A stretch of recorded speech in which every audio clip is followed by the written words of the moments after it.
It was a regular Tuesday at the clinic, the kind where the coffee machine becomes your best friend and the clock seems to be stuck. I'm a psychologist here, dealing with folks who carry more baggage than a loaded freight train. It's tough but rewarding.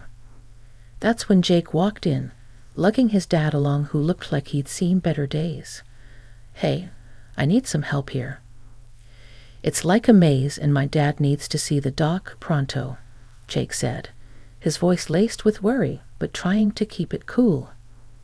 "Sure thing," I replied, putting down my third cup of coffee. "Follow me." As we walked, Jake kept thanking me like I was doing him a huge favor. "Really appreciate this. Dad's been off his game, and I'm just trying to keep the ship from sinking, you know," he said. "You're doing good.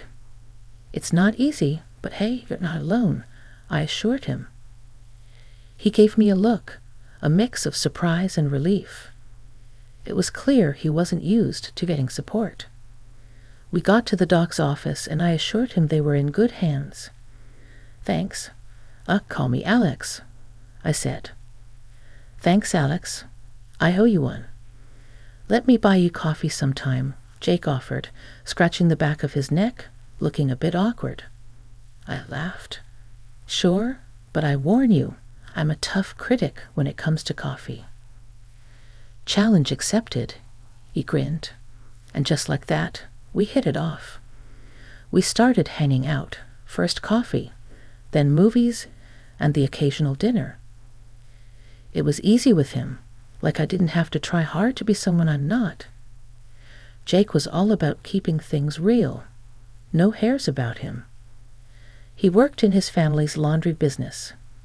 Nothing glamorous, but he was proud of what they built. One thing led to another, and our casual meets turned into something more.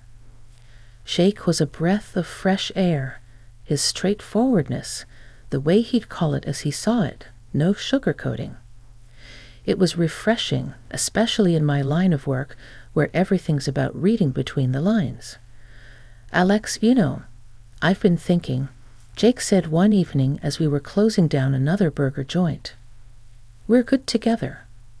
Like really good." I smirked, sipping on the last of my milkshake. "Took you long enough to notice," I teased. He laughed, that easy, carefree sound.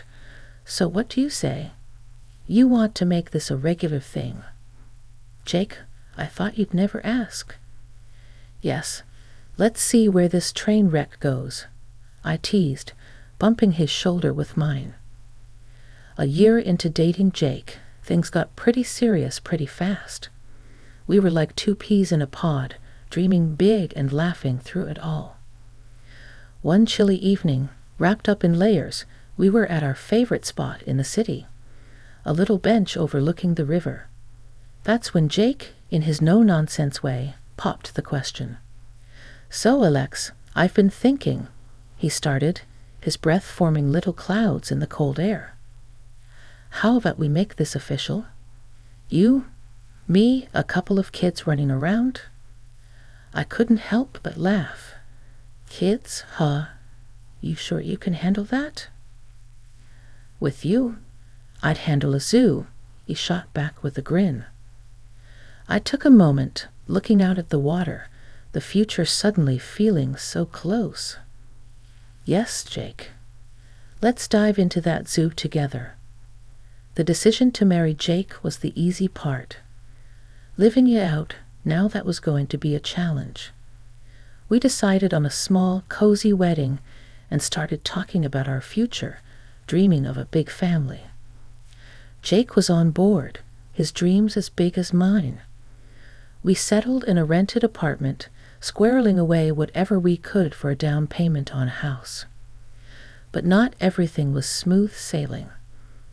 The real storm brewed with Jake's parents, especially his mom, Mrs. Peterson. The Petersons ran a laundry and dry cleaning business a stone's throw from their place. It was their pride and joy, a family affair through and through. After the wedding, Mrs. Peterson, with her usual flair for the dramatic, made an offer. Why don't you two move in with us, save some money, help out with the business?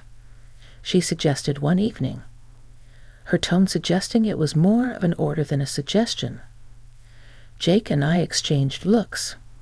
We'd already discussed this and knew where we stood. Thanks, Mrs. P, but we're good in our place. Plus, my job is on the other side of town. I tried to let her down easily. Mrs. Peterson wasn't having it. Nonsense. Alex can quit her job. We need her here in the family business. It's high time she started contributing, she pushed, her eyes locking onto mine like a hawk. I took a deep breath, keeping my cool. I respect what you built with the laundry, really I do, but I'm a psychologist. I help people too, in a different way. I can't just give that up, I explained. It was like talking to a brick wall. Mrs. Peterson's disapproval was palpable, her remarks getting sharper by the day. She couldn't understand why I wouldn't want to fold clothes for a living when I could be helping people sort through their mental and emotional laundry instead. Jake tried to mediate, but there was clear tension every time the topic came up.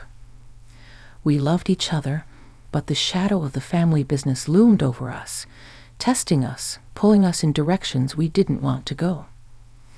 Life's got a funny way of throwing curveballs, and just when Jake and I thought we had things kind of sorted, his dad's health took a nosedive, and then he passed away. It hit Jake like a ton of bricks. He was tight with his dad, and Mrs. Peterson. Well, she was a wreck, clinging to Jake for every little thing. That's when the real test began. Jake came to me one evening, looking more serious than I'd seen him in a while. "Alex, babe, we gotta talk." "It's about my mom," he started. I knew that tone. "What's up? Your mom okay?" I asked. "Not really. She's not doing great, and she's not handling it well. I'm worried about leaving her alone," he confessed, his stress evident. I sat down, bracing myself for what I knew was coming. "You're thinking we should move in with her, aren't you?" Jake nodded, looking guilty. "I know it's a lot to ask, Alex. It's just, I don't see another way," he said. The idea of living with Mrs. Peterson, with her constant digs, and that my way or the highway attitude had me breaking out in hives.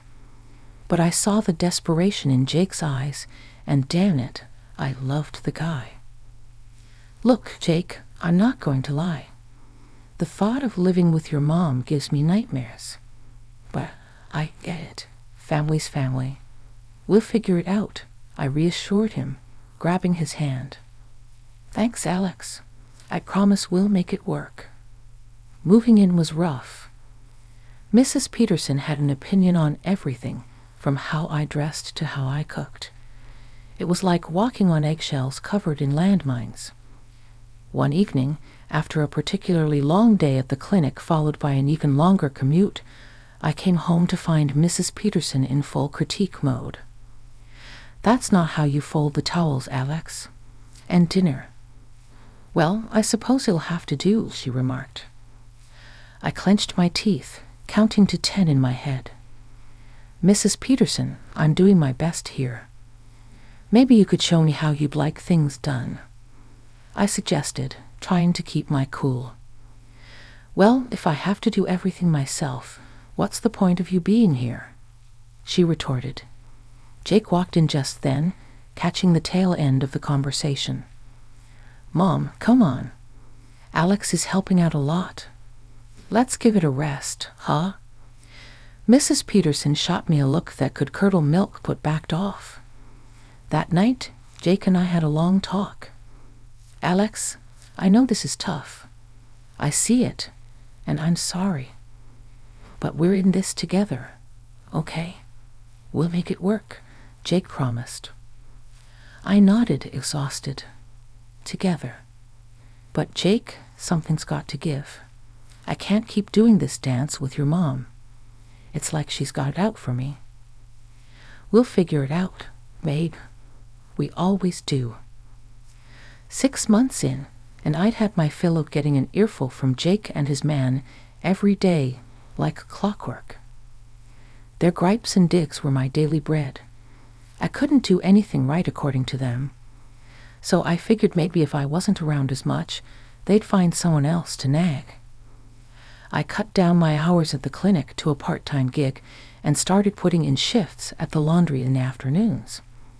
Jake seemed up for it, saying it was a smart move. But then he drops on me that he won't be paying me a dime. "Let's not muck about with the taxes and all that," he says. "You'll just use the family account when you need to." It sounded a bit off, but I let it slide. I was more into smoothing things over than counting pennies. That was the plan. Clinic in the morning, drowning in suds by afternoon. Jake reckoned it was a win-win. I wasn't so sure, but I was willing to give it a shot, hoping it might ease the constant bickering at home. Plus, it'd be a chance to get a real look at the family business, see what all the fuss was about from the inside. I threw myself into that laundry business heart and soul. Before I knew it, I was spotting gaps and thinking up ways to pull in more folks. It wasn't just about washing and drying. It was about giving people a reason to choose us over the next place. But when I laid my cards on the table, hoping Jake would see the potential, he shot me down. "I've been in this game since I was a kid. What do you know about running a laundry?" He scoffed. I was gutted. But worse, I started noticing the numbers weren't adding up. Fewer customers, more complaints. It was a sinking ship, and I wasn't about to go down without a fight. I tried talking to his mom, thinking maybe she'd get it. I even found the perfect spot next door to expand. But no dice. Jake was her golden boy, could do no wrong. It was like talking to a brick wall. But I wasn't done yet. I gathered up all the evidence I could, graphs showing our dipping income, screenshots of scathing reviews online, you name it. Customers were fed up with the sky-high prices, the missing socks and shirts, the lot. Armed to the teeth. I confronted Jake. "Look at this," I said, shoving the papers in his face. "We're bleeding money and people are talking, none of it good. If we don't shake things up, we're headed straight for the gutter." He barely glanced at the papers before tossing them aside. "You're clueless," he snapped. "This is my turf. You think a few bad reviews and a dip in cash flow mean we're tanking. You don't know the first thing about running a laundry." His words hit like a slap. I'd laid it all out clear as day, but he was too stubborn to see. It wasn't just about the laundry anymore. It was about respect, about listening to each other. And right then, I realized maybe we weren't on the same page after all. Maybe we weren't even in the same book. I watched helplessly as our numbers continued to slide. Every attempt at conversation was met with, "Just focus on the work, leave the thinking to me." The final straw came during one of our discussions where Mrs. Peterson accused me of trying to torpedo the business with my wild ideas. "Just trying to help," I protested, but it fell on deaf ears. Jake stood by, a silent witness to his mother's tirade. It was clear where his loyalties lay, and apparently they weren't with me or the sinking ship that was our laundry business. After months of juggling clinic hours and the laundry, with my spirit bent but not broken under the weight of constant sniping from Jake and his mom, I hit my limit. It wasn't one big thing that did it, but 1,000 little cuts, each one stinging more than the last.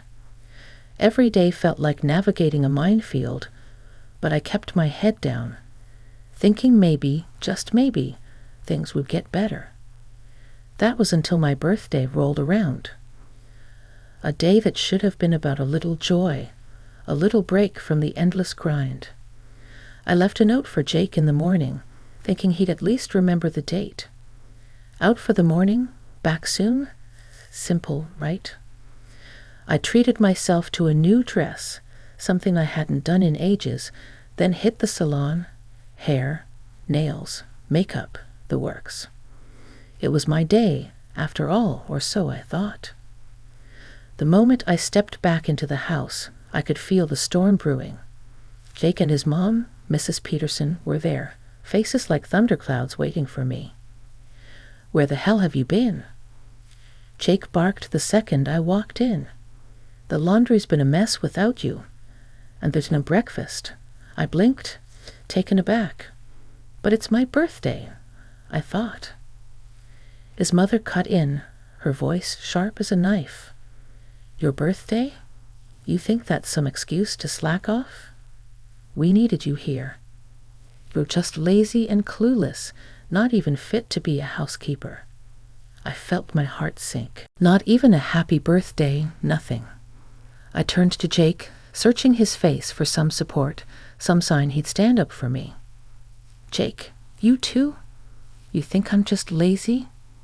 He wouldn't meet my eye. "Mom's right, Alex. We can't have you running off whenever you feel like it. There's work to be done. That was the straw that broke the camel's back. All the patience, all the effort I'd put into making this work, it just crumbled. You know what? I can't do this anymore. I want a divorce," I said, the words tasting bitter in my mouth. Mrs. Peterson actually clapped her hands, a gleeful, cruel sound. "Finally, we're getting rid of her." Then, as if she hadn't already twisted the knife enough, she added, "You'll be paying for your stay here for the past 3 years, of course." I laughed. It was that or cry. "Actually, I think it's you who owes me for all the unpaid work, the holidays, the sick days. Let's see how that adds up, shall we?" Her face dropped. The room went silent, the air thick with tension. Jake looked between us, clearly at a loss. The conversation spiraled from there. Accusations flew, past grievances aired. It was ugly, raw, and painful, a litany of all the ways we'd failed each other laid bare. I bent over backwards for this family, for this business, and this is the thanks I get. I said, my voice rising with each word. "And what about me? What about what I've given up?"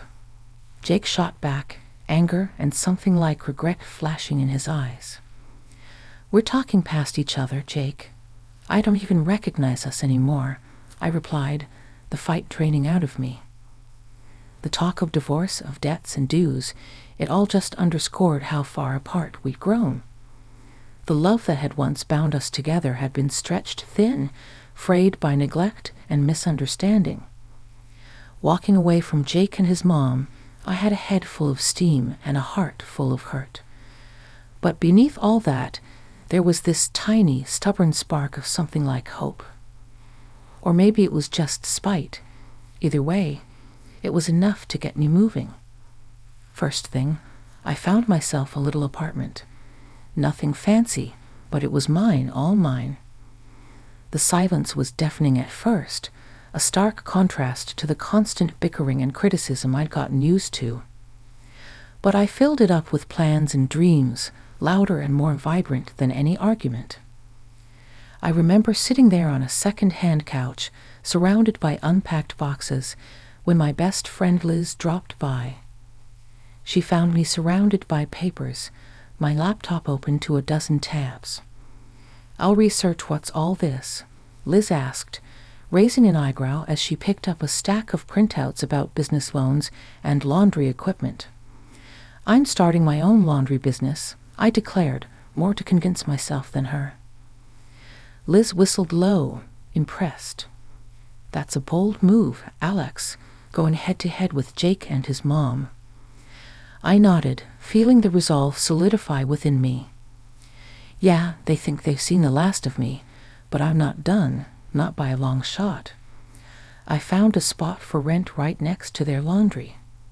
It's perfect." "Isn't that a bit direct?" Liz asked, a hint of concern in her voice. "Direct is exactly what I'm going for. I've got ideas, Liz, good ones, and I know I can make this work," I said, the words tumbling out with a passion I hadn't felt in months. Liz smiled, her support unwavering. Well then, you're going to need a business plan and probably a drink. I'll grab the wine. You start brainstorming. So we did. We outlined everything from business hours to services offered, differentiating my future laundry from the one run by Jake and his mom. I wanted to create a space that was more than just a place to wash clothes. I said, a community hub with top-notch service and a personal touch. Offer something they don't. Loyalty program, or better yet, a guarantee for lost items, Liz suggested, sipping her wine. That's genius, I said, the idea sparking excitement. And I can set up a play area for kids, maybe even a small cafe corner. Make it a place where people actually want to spend time. We worked into the night, fueled by wine and the thrill of creation. By the time Liz left, I had a solid plan and a fire in my belly. It was more than just a business venture. It was my shot at proving them wrong, at proving to myself that I was more than what they saw. After the dust settled from the divorce, I dove headfirst into my plan. I snagged the empty spot next to Jake's laundry. It was a mess, sure, but it had potential. I poured everything into fixing it up, buying the best washers and dryers I could afford, and stocking up on top-notch cleaning supplies. The place started shaping up, and I opened the doors with a mix of dread and hope. At first, it was like shouting into the void. Folks just kept on walking past to Jake's, sticking to what they knew. But I wasn't about to fold that easily. I made my place welcoming. I'd tell anyone who wandered in, half curious, half skeptical. Not happy with the clean, it's in the house. But when you see the results, you'll want to come back. Guaranteed. Word started getting around, thanks to the effort I put into every detail. Customer reviews on the internet began flipping from skeptical to stellar. Never seen my whites so white, one said. The coffee is a nice touch, said another. Love the spot for the kids, chimed in a third.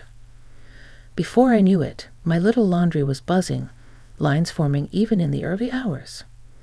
My laundry became the go-to spot, not just for the quality of the clean, but for the community I was building. People didn't just come to wash their clothes. They came for a chat, a cup of coffee, or just a break from their day. The success was sweet, not going to lie, but the best part was knowing I did it my way, with integrity and a hell of a lot of hard work. Jake and his mom could keep their old-fashioned ways and their grudges. I was moving forward, one satisfied customer at a time. The day it all came to a head, the air was thick with the scent of detergent and success. That's when Jake and his mother, like two storm clouds ready to burst, charged into my sunny day. Alex, you've got some nerve, Jake launched into a tirade. Siphoning off our customers with your undercut prices and fancy extras. What's the game, huh? I didn't flinch. Experience had taught me calmness was a weapon. There's no game, Jake, just good business. I'm offering what people want and need. Can you say the same? His mother, ever the fire starter, piped up with venom. You're a thief and a liar, making us look bad, stealing our hard-earned customers. You've turned this into a personal vendetta. I sighed, leaning against the freshly wiped counter. Mrs. Peterson, let's get one thing straight. I haven't stolen anything. People come here because they're tired of your hard-earned neglect. It's as simple as that. Jake's face reddened, a mix of anger and something else, perhaps a dawning realization. We came here to tell you to back off, to stop messing with our livelihood. It was almost laughable. Back off? You two practically threw me out, remember? I made this place from scratch without stepping on anyone's toes. You decided to take it as a declaration of war. I glanced pointedly at the security cameras. I won't tolerate threats or scenes here, Jake. Everything's recorded. Remember that? His mother, undeterred by reason or technology, spat back, "You've ruined us, girl. Where do you get off destroying our family business like this?" That's when I brought out my phone, showing them the barrage of negative reviews their service had accumulated. Destroying? No, people made their choice based on the service they received, or didn't, in your case. Dirty rooms, rude service, and prices through the roof for what? Shoddy work. I could see Jake struggling, torn between familial loyalty and the hard truth in my words. We were doing just fine before you started this crusade," he stuttered. "Crusade," I echoed incredulously. "Jake, all I did was fill a gap you left wide open. I offered suggestions, remember? You both decided I was the enemy for trying to help." The room fell silent, the weight of the moment settling heavily. Mrs. Peterson, in a last desperate bid, shifted tactics. "Fine then, if you're so successful, hire us. Our laundry is dying. We're swamped in debt." I let out a dry laugh. "Hire you? After everything? I think it's time for you both to leave. My customers don't need this kind of drama." They knew they had lost this battle, their shoulders slumping as they turned to leave. Jake paused at the door, a complex look crossing his face, a mixture of regret and resignation. "This isn't over, Alex," he said, but it lacked conviction. But it was over, at least for me. I had built something out of the ashes of their disdain, a place that brought a little bit of joy and cleanliness into people's lives. And as they walked out the door, I turned back to my bustling laundry, a smile playing on my lips. This chapter of my life was closed, and I was already looking forward to the next.